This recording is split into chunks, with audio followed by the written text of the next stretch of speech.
Welcome back to my YouTube channel जिसका नाम है Rajasthan high court LDC by Raghuraj. और आज हम बात करेंगे क्लास 3rd की, और इसके अंदर हम राजस्थान जीके के वेल क्वेश्चन की सीरीज जो चल रही है उसको देखेंगे और इम्पोर्टेंट क्वेश्चंस हैं अपने उनको देखते हुए चलेंगे। ठीक है। और आज का पहला जो क्वेश्चन है हमारा, राजस्थान में वार्षिक वर्षा में सर्वाधिक विषमता वाला जिला कौन सा है।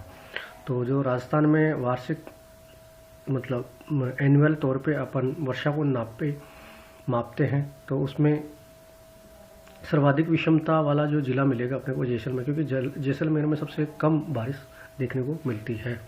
ठीक है। आगे हम देखें तो राजस्थान के किस जिले में सर्वाधिक दिनों तक वर्षा होती है, तो वो झालावाड़ जिले में है। स्थान की हम बात करें तो सबसे ज़्यादा जो वर्षा वाला स्थान है वो माउंट आबू सिरोही में है, और जिसमें 150 से 180 तक भी सेंटीमीटर अपनी बारिश होती है, और 100 के आसपास सेंटीमीटर और झालावाड़ में होती है।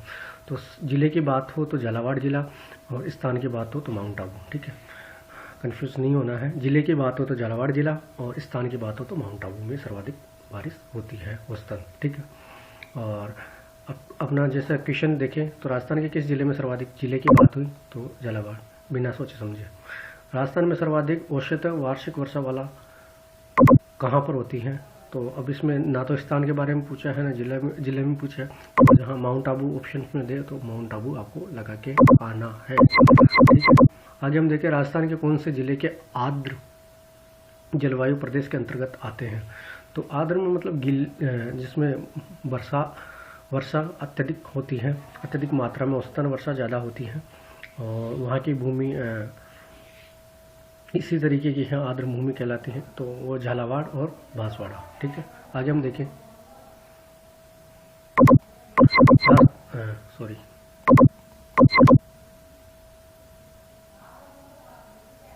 राजस्थान की जलवायु शुष्क होने का प्रमुख कारण क्या है।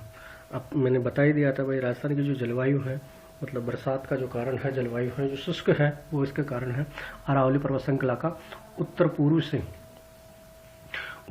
हम देखें तो अपन नक्शा देखें राजस्थान का, तो जहाँ हम उत्तर लेते हैं तो उत्तर पूर्व से लेते हुए मतलब उत्तर पूर्व से होते हुए कहाँ जा रही है, पहाड़ियाँ दिल्ली की तरफ जा रही हैं।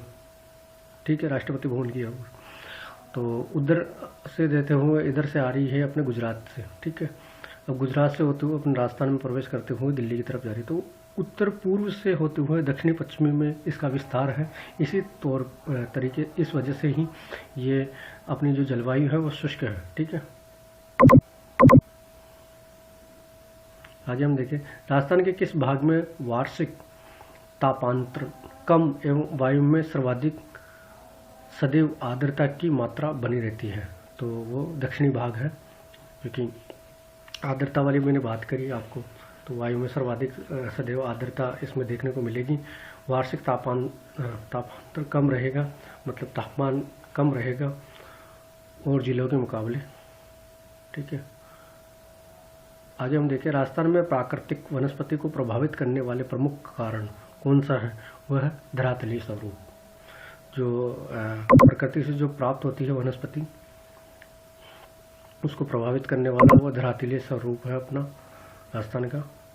और राजस्थान में वर्षा के कम होने का प्रमुख कारण वो मैंने बता ही लिया था, अरावली का मानसून की दिशा के समांतर होना।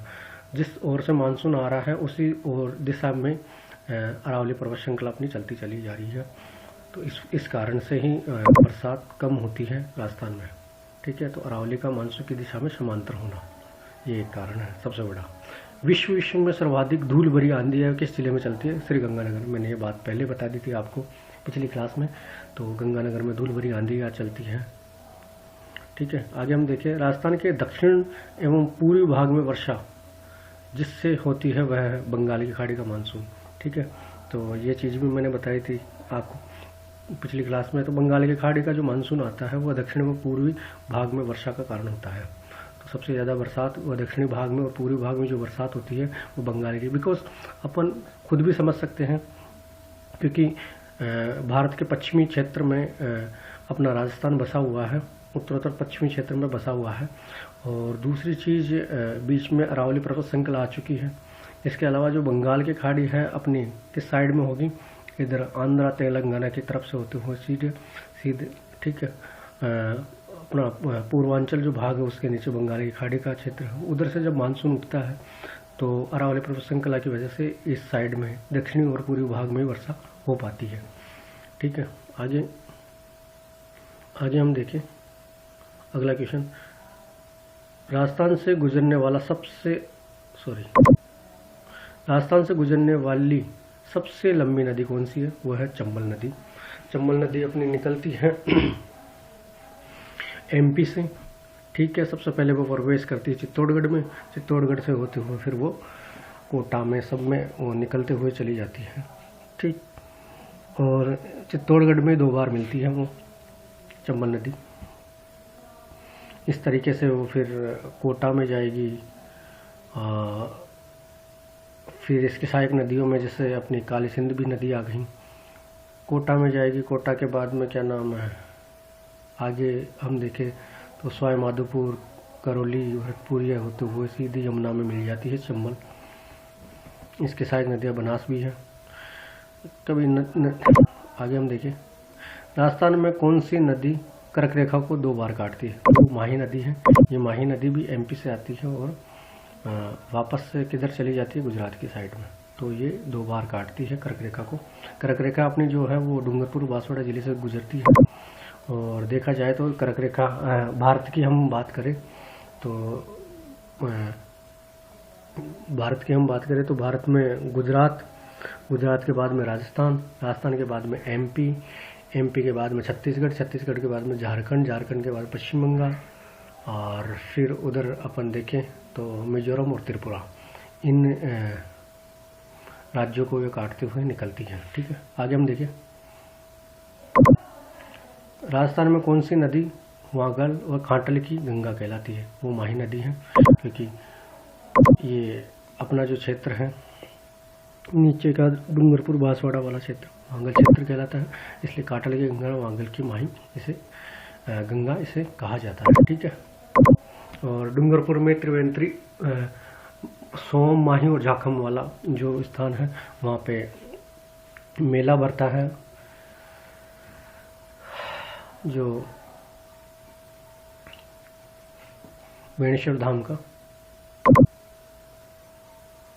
आगे हम देखें राजस्थान में जवाई नदी किन 2 जिलों की सीमा बनाती है? तो जो जवाई नदी है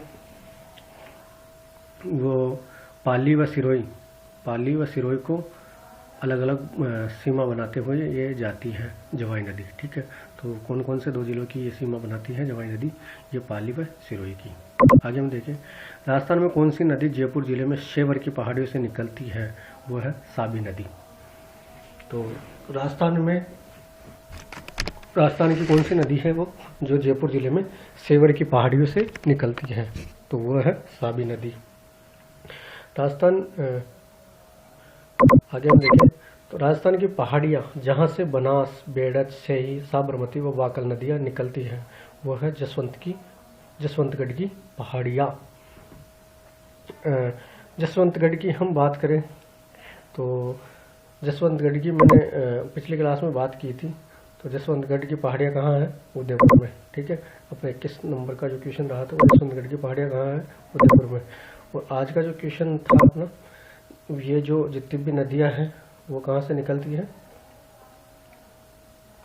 बनास, बेड़स, सही, साबरमती, वाकल नदियाँ वो जसवंत की पहाड़ियों से निकलती है। ठीक है, मतलब चित्तौड़गढ़, जसवंतगढ़ की पहाड़ियाँ जो है चित्तौड़गढ़ जिले में है, वहाँ से निकलती हैं।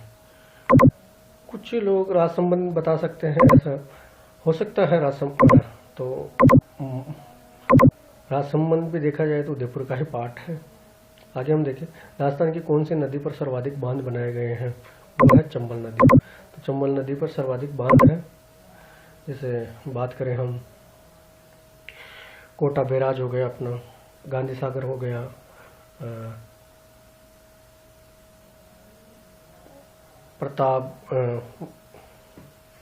प्रताप हो गया, ये सारे बांध हैं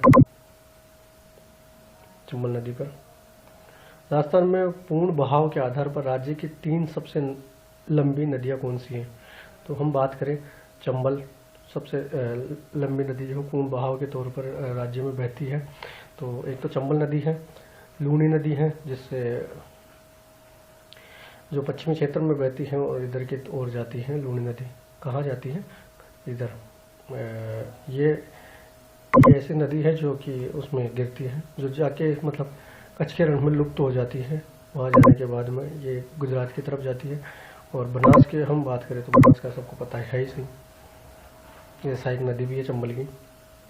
आगे हम देखें, राजस्थान में चंबल नदी का प्रवेश सबसे पहले किस जिले में होता है? तो मैंने बात बता दी थी आपको, चित्तौड़गढ़ जिले में होती है। चित्तौड़गढ़ जिले में 2 बार मिलती है। आगे हम देखें, राजस्थान में भीमलत जलप्रपात किस नदी पर स्थित है? वह मांगली नदी पर। राजस्थान में भीमलत जलप्रपात है जो कि मांगली नदी पर स्थित है। मिलते हैं अगले वीडियो में। Thanks watching this video.